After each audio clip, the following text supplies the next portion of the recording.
A hush had settled over my life, but it wasn't the kind that brought tranquility or reflection. It was a dense, suffocating blanket of quiet that clung to every moment, a constant reminder that the rest of the world was a symphony I could no longer hear. I was a ghost haunting the edges of my own existence, a fixed point of sorrow while everyone else danced toward the future. Yet, even in that crushing stillness, there was a single, piercing note of light.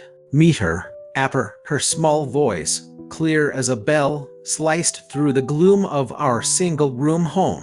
At 5 years old, she still possessed the cherubic roundness in her cheeks that made my heart ache with a fierce, protective love. The window is crying again. I lifted my head from the floor mat where I strayed deep, being hunched over, my pen scratching meaningless patterns into the margins of a worn notebook. Her tiny finger was pointed at the fractured pane of glass, where raindrops were staging a slow, insidious invasion. A familiar tightness seized my chest. The landlord, Mr. Kong, had promised to mend it 2 months prior, but promises were a currency I could no longer afford. They were hollow words for those who were already drowning in debt. "I'll fix it, little sprout," I whispered, my voice rough as I reached out to smooth down her long, dark hair. She had inherited Tay's icy deep, obsidian pools that held an ocean of emotions. But her smile, that brilliant, life-affirming curve of her lips, that was all mine. It was the solitary beacon that guided me through the darkness, the only reason I still drew breath. I wedged a soiled rag into the offending crack, a pathetic defense against the storm, and sank back to my spot on the floor. I pretended not to see the way Mia watched me, her gaze filled with a solemnity that should never belong to a child of 5. She had learned far too young that her father was brittle, that our life was a house of cards built on a fault line. Children are meant to worry about scraped knees and monsters under the bed, not about empty cupboards or the looming threat of eviction. They are not supposed to gauge the strength of their parents' spine. And yet, there she was, my precious girl, studying me as if she feared I might shatter into a million pieces before her very eyes. In the dead of night, when the city outside finally slept and the silence in our room grew teeth, the ghost of Tay would visit. I could still conjure the phantom warmth of his hand in mine, the memory of his voice a velvet whisper against my ear on that first night together. "June," he had murmured, "you are my forever." But forever had a cruelly short expiration date. It lasted only until the afternoon I walked in on him entangled in the sheets with my own father. I didn't let out a scream. The tears refused to fall. I simply stood there, frozen in the doorway, a statue carved from shock and betrayal. As Tay fumbled for excuses and my father stared back with a grotesque mixture of shame and defiance, something vital inside me fractured. It wasn't just my heart that broke, it was the very foundation of my belief in love, in safety, in anything pure. And yet, from the ashes of that cataclysmic betrayal, Mia had been born. Don't press me for the scientific impossibilities, the biological anomalies of how an omega like me could carry a child. Fate operates on a logic far crueler and more mysterious than ours, and I had long ago surrendered my right to question its whims. All I knew, all that mattered, was that Tay's ultimate act of destruction had somehow gifted me the one person who made my shattered life worth enduring. Meter was my heart beating outside my body, my anchor in a raging sea. She was simultaneously my penance and my redemption. But love, no matter how profound, couldn't silence a rumbling stomach or keep a roof over our heads. It was a Thursday evening, the air thick with the smell of rain and despair, when Mr. Kong's heavy footsteps echoed up the narrow, creaking staircase. The sound itself was an omen. This was not our social call. Junar. His voice was a booming cannonball against our flimsy door. Meter flinched, her small body instantly pressing against my side for protection. I pasted on a smile that felt like cracking porcelain and opened the door. Adussi. His beady eyes narrowed, sweeping across our small room with an expression of profound disgust, as if the peeling floral wallpaper was a personal insult. 2 months, he grunted, his voice dripping with contempt. You're 2 months behind. You know the policy. I just need a little more time, I pleaded, my head bowing in a gesture of deference I loathed. Please. He let out a snort of derisive laughter. Please. Always please. Do you think your pretty pleases can pay my bills? His gaze was merciless. If I don't see the full amount by the weekend, you're out. Both of you.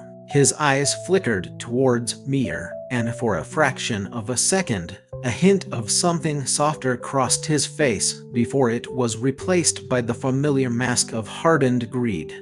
You're a single omega with a pup, he sneered, the words crafted to inflict maximum damage. Who else do you think will take a chance on you? Each word was a razor blade slicing at the tattered remnants of my pride, but I refused to let him see me bleed. I will find a way. He grunted, unconvinced, and turned, slamming the door with a finality that shook the entire room. Meter's small hand tugged at the hem of my shirt. Apper, she whispered, her voice trembling, are we going to be okay? I swallowed the lump of panic lodged in my throat and forced another smile, this one even more fragile than the last. Of course, my love. Apper always takes care of you, doesn't he? But as she wrapped her arms around my legs and hugged me tight, I felt the lie heavy on my tongue. She didn't believe me, and I couldn't blame her. That night, long after Meher had succumbed to sleep, her small body curled into a ball beside me. I sat illuminated by the cold, blue light of my phone. Pride had been the wall I'd built around myself, a fortress to keep out pity and dependence. But desperation is a relentless siege engine, and it had finally battered my walls to dust. My thumb hovered over my contacts list, a desolate wasteland of burned bridges and forgotten names. Tay's betrayal had been a wildfire, consuming everything in its path.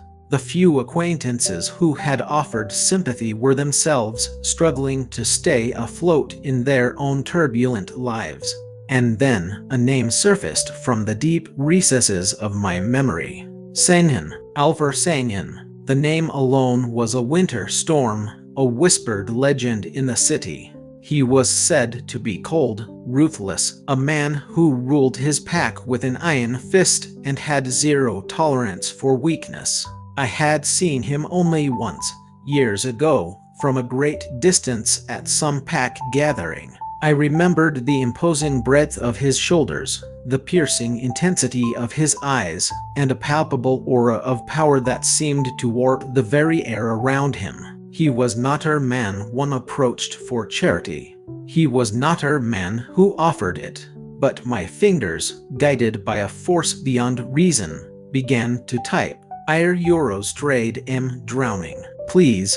The words on the screen looked pathetic. A beggar's cry in the digital void. What kind of man, what kind of father, groveled like this? A wave of shame washed over me, and my thumb moved to delete the message. But then, an image of Meher's face, so peaceful in sleep, her tiny brow furrowed even in her dreams, flashed in my mind. For her, I would swallow any pride. I hit send. The minutes stretched into an eternity. An hour crawled by. I was on the verge of tossing the phone against the wall, of surrendering to the inevitable when it vibrated against my palm. A single, stark notification. One new message from Sainin. Where are you? My breath hitched. My hands began to tremble so violently I could barely hold the phone. I hadn't truly expected a response, certainly not one so swift and direct. Before the cold tendrils of fear could wrap around my resolve and choke it, I typed out my address, the address of our crumbling tenement building. And then I waited, my heart a frantic drum beating against my ribs, a chaotic rhythm of terror and a terrible, burgeoning hope. It was well past midnight when the deep, guttural growl of a high-end engine shattered the night's silence. A pair of powerful headlights sliced through our thin, threadbare curtains, flooding the squalid room with an almost holy light. I scrambled to the window, my heart lodged somewhere in my throat. Down below, a sleek, black sedan, looking as out of place as a panther in a pigeon coop, idled by the curb. And then, a figure emerged. Alvar Sanyan. Even from 2 stories up, I could feel Euros the sheer gravitational pull of his presence. He was tall, broad-shouldered, and encased in a tailored suit that probably cost more than a year's rent on this entire building. His dark eyes swept over the dilapidated complex with an expression of undisguised disdain before, somehow, they found my window and locked onto me. I stumbled back from the glass as if I'd been physically struck. Seconds later, a knock echoed through the room. It wasn't a tentative tap. It was a firm, commanding sound that vibrated through the very wood of the door. Meher stirred in her sleep, her eyelids fluttering open. "Apper, shhh," I whispered, pressing a kiss to her warm forehead. "Stay right here, sweet girl." I took a steadying breath and opened the door. And there he was. Sanyan's gaze was immediate and penetrating, his eyes sharp and utterly unreadable. His Euros clean, powerful, like ozone after a lightning strike. Unmistakably Euros washed over me in a tidal wave, and my knees threatened to give way. "You're Junior," he said. It wasn't a question, it was a declaration. His voice was low and smooth, but with an underlying edge like polished steel. "Yes," I managed, my throat as dry as desert sand. "Euros, I didn't think you would actually come." He stepped across the threshold without an invitation, his sheer size and presence seeming to shrink the already tiny room, consuming all the available air until I felt like I was suffocating. His gaze fell upon Meher, who was now peeking out from beneath the blanket, her eyes wide with a mixture of sleepiness and curiosity. "That's your child?" he asked, his voice unchanged. I swallowed hard against the lump in my throat. "Yes, her name is Meher." For a fleeting moment, something shifted in his expression, a flicker of an emotion I couldn't decipher before it was gone, the impassive mask sliding back into place. He turned his attention back to me, his eyes narrowing. "You said you were drowning," he stated, his voice dropping even lower. "Explain." And just like that, the last vestiges of my pride crumbled into dust. The words came spilling out of me in a torrent Euros, a desperate, jumbled confession about the overdue rent, the constant hunger, the soul-crushing loneliness, the unbearable weight of being a solitary pillar expected to hold up an entire world. I hadn't intended to lay my soul bare before this stranger, this terrifying Alvar, but his intense gaze seemed to strip away every layer of my defenses until there was nothing left to hide. When my hoarse voice finally fell silent, a heavy quiet stretched between us, broken only by the sound of the rain drumming against the cracked window. Finally, Sanyan spoke, his words cutting through the tension like a blade. "You'll come with me." My eyes widened in disbelief. "What? You and the child? Pack whatever you need." His tone was absolute, leaving no room for negotiation or refusal. "This hovel isn't fit for an animal, let alone either of you." I shook my head, my mind reeling. I can't. I don't even know you. You can. He cut me off, his patience clearly wearing thin. Or you can remain here and wait for your landlord to throw you and your daughter onto the street in the middle of the night. The choice is yours. His dark, merciless eyes pinned me in place. And in that terrifying, heart-stopping moment, I was struck by a startling realization. My primary fear wasn't of him, this cold and commanding alpha. No, the true terror came from the undeniable, overwhelming part of me that desperately wanted to say yes. I half expected him to be bluffing, to be testing me in some cruel, inscrutable way. But I was quickly learning that when Alpha Sanghin issued a command, the universe itself seemed to rearrange its molecules to comply. "Pack," he repeated, his voice a low rumble that vibrated through the floorboards.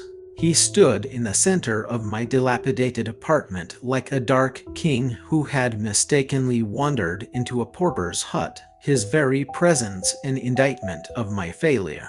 Now, a defiant scream rose in my throat, my pride clawing at me to refuse. To spit in his face and tell him I was not some damsel in distress, some pathetic omega waiting for a knight in shining armor.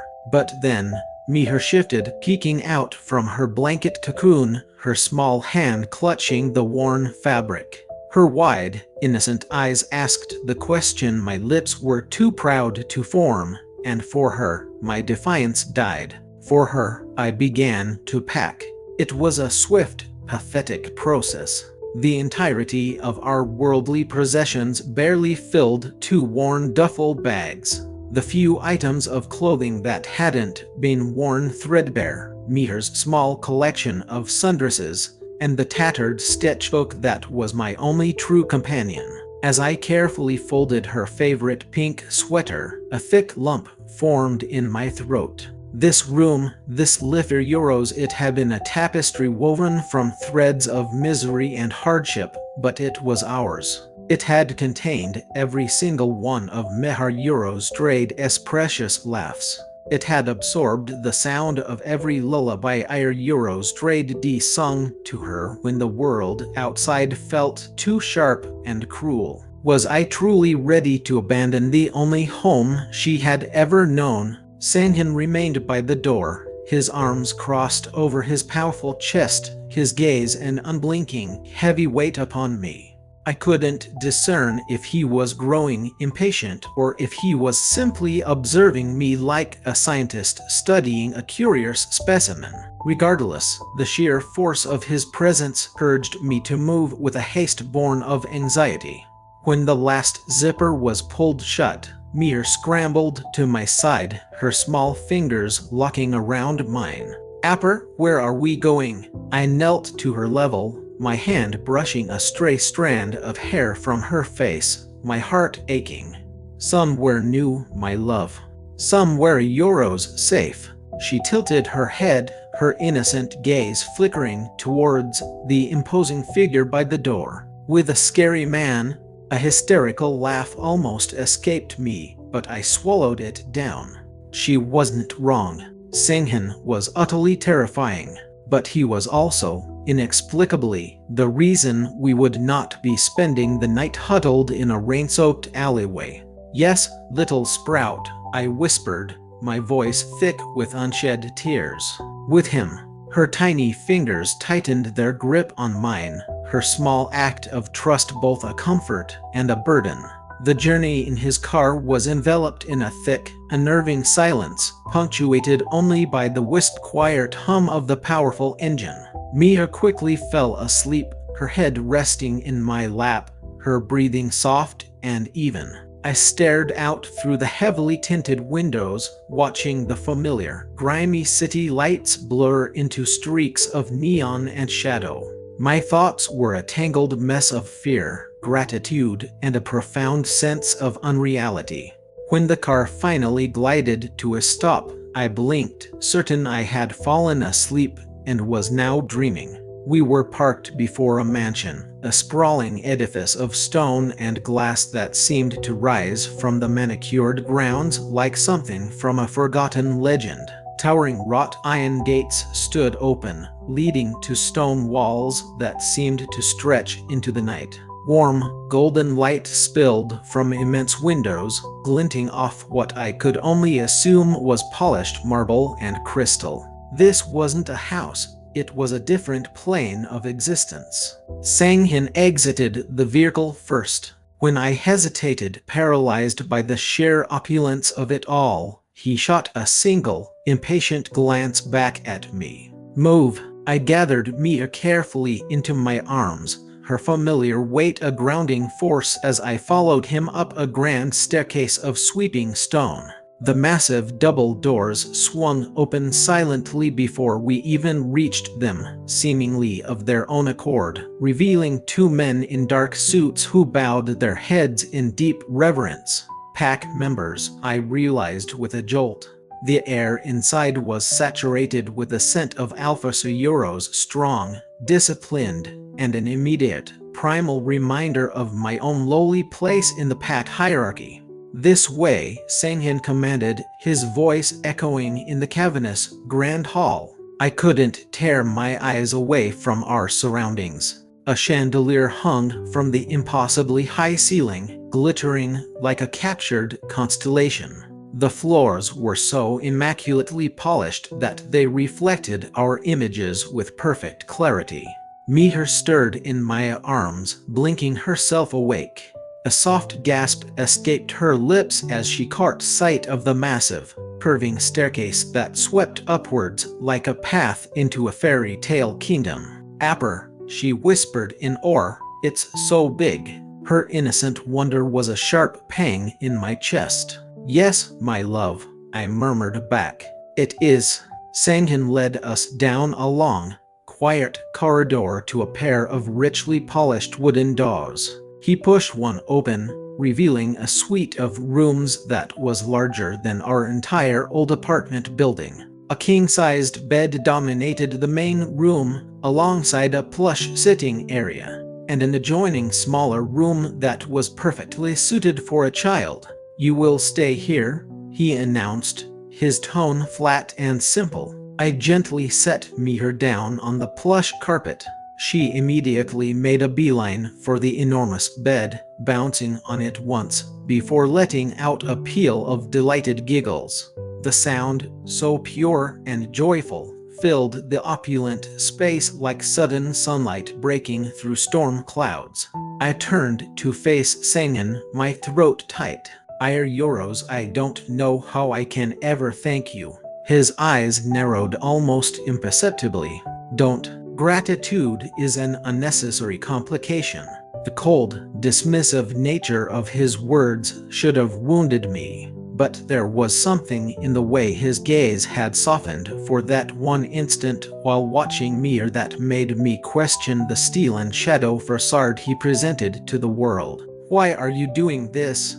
The question escaped my lips before I could censor it. He didn't respond right away. Instead, he took a step closer, his towering height forcing me to tilt my head back to maintain eye contact. His scent, rich and commanding, wrapped around me like an invisible cloak, and my heart began to hammer against my ribs in an erratic rhythm. "Because you asked," he said at last, his voice a low, intimate murmur, "and because I could." And with that, he turned and walked away, the sound of his footsteps fading into the profound silence that he seemed to carry with him like a shroud. I lay awake for hours that night, long after Mihir had fallen into a deep, peaceful sleep beside me, staring up at the ornate ceiling.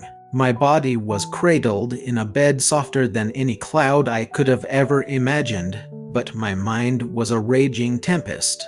What did Alpher Sang-Hin want from me? Alphers of his stature didn't perform acts of charity without expecting a significant return on their investment. Was this a genuine act of kindness? Or was it merely a gilded cage, far more beautiful but just as confining as the one I had just escaped? And why, against all logic and reason, did a part of me already feel safer in his formidable presence than I ever had in the arms of the man who had promised me forever? I pressed a gentle kiss to Meher's forehead, her small hand instinctively curling around my finger, and I made her a silent vow. Whatever this new reality was, whatever price it demanded, I would protect her, even if it meant sacrificing the last broken pieces of myself.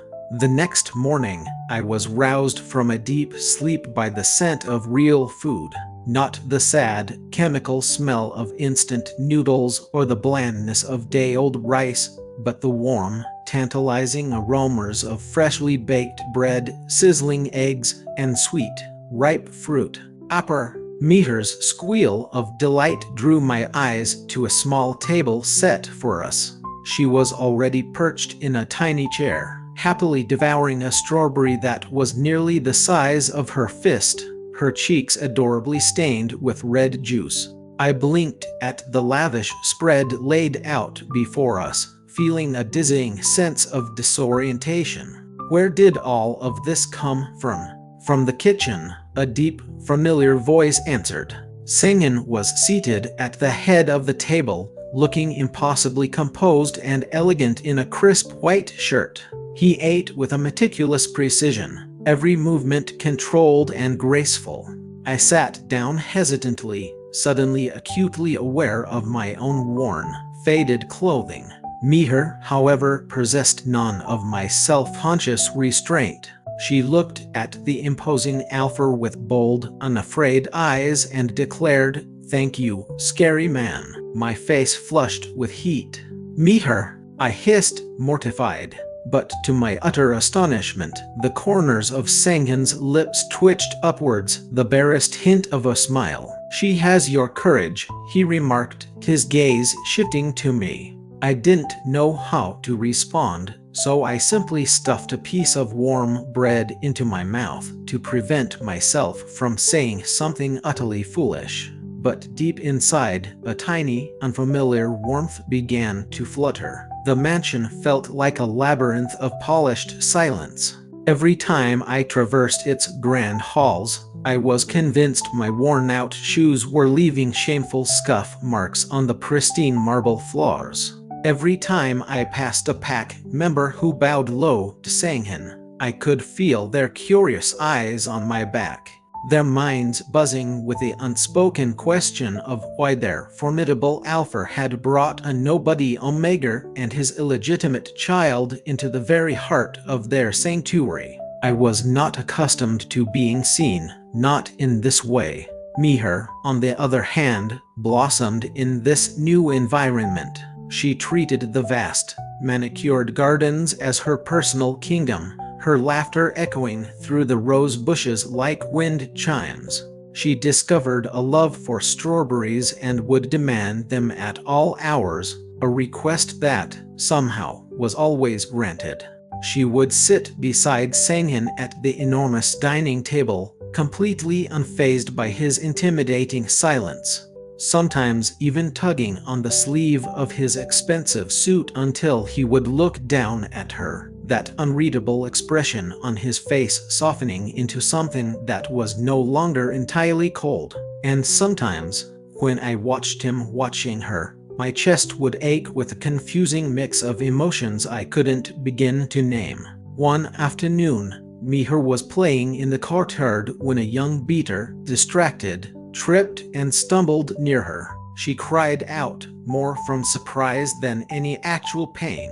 Before I could even take a step, Sang-Hin was there, moving with a speed that was almost supernatural. His hand shot out, his fingers wrapping around the beater's arm in a vice-like grip that made the young man's face drain of all color. "Watch where you are walking." Sang-Hin's voice was a shard of ice, slicing through the placid afternoon air. "Alfar, I'm so sorry," the beater stammered, his eyes wide with terror. "Leave," Sang-Hin snarled, his voice a low command that brooked no argument. The boy practically fled. Then Senkin knelt, bringing himself down to Miher's level. The same large hand that had been a weapon just seconds before now gently brushed the hair back from her forehead. "Are you hurt?" Miher shook her head, letting out a single hiccuping sniffle. "No." "Good." He stood, his gaze finding mine across the courtyard. "She will never be touched here," he stated, his voice ringing with absolute authority. "Not even by accident. Do you understand?" I nodded slowly, my heart hammering against my ribs. The sight of this ruthless, feared alpha, capable of such terrifying fury, softening completely for my daughter, sent a confusing, spiraling warmth through my entire being. That evening, a restless energy propelled me through the mansion's quiet halls. My feet, acting on their own volition, led me to the library, a vast, two-story room filled with towering shelves and the rich, comforting scent of old leather and ink. Senkin was there, seated in a high-backed armchair near a crackling fireplace, a glass of amber liquid in his hand. His eyes lifted the moment I stepped inside, sharp and penetrating. "You should knock," he said, his voice flat. Heat crawled up my neck. "I'm sorry. I didn't think you'd mind." "I mind everything," he replied, setting his glass down with a soft click. Then, his voice softened almost imperceptibly.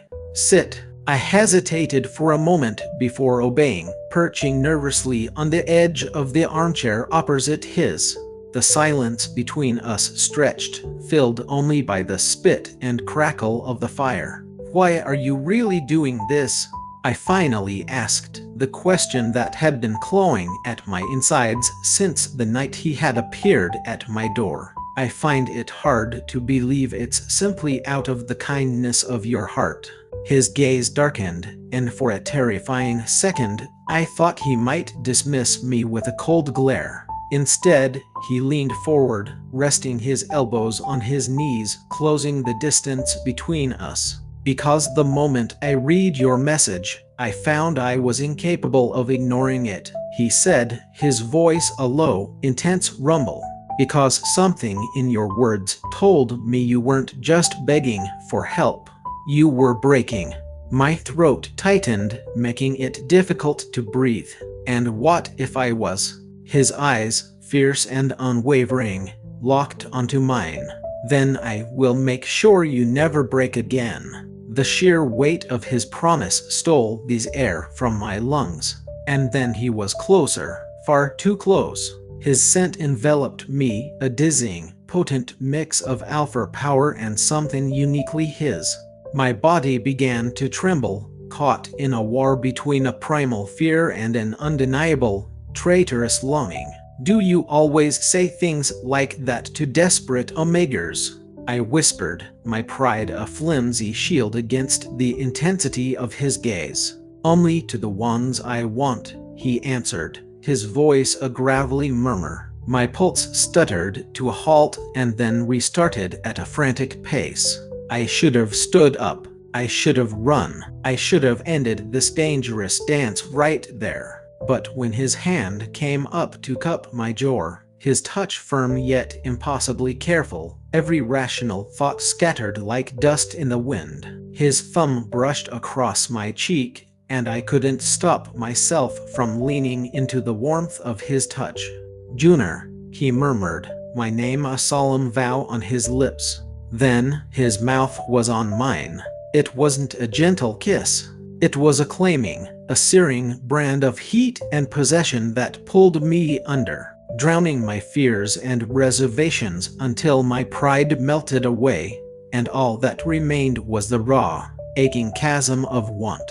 My hands fisted in the material of his shirt, clinging to him as if he were my only lifeline. When he finally pulled back, our breaths mingling in ragged gasps, his forehead rested against mine. "You belong here," he said, his voice soft but absolute. "With me." A painful twist seized my chest. I wanted to believe him more than I had ever wanted anything. I wanted to let myself get lost in the promise of his strength, but the ghost of Tay's betrayal was a constant, haunting presence, a reminder that trust was a currency I no longer possessed. I pushed lightly against his chest, breaking the intoxicating contact. "Don't say things you don't mean." His eyes burned into mine, hot and intense. "I never say what I don't mean." For days after that kiss, its memory was a brand on my lips. I actively avoided him, burying myself in the routine of caring for Mir, but it was like trying to escape the air itself. His presence lingered in every corridor, in the scent that clung faintly to the linens, in the deferential bows of the pack members. One night, he finally cornered me in the vast kitchen as I was preparing a glass of warm milk for Mir. "Why are you running?" he demanded, his voice sharp. "I'm not running," I lied, my back pressed against the cold marble countertop. "You are," he countered, cutting through my defenses. "You're afraid." "I'm afraid of myself," I snapped, the words erupting with a force that startled even me.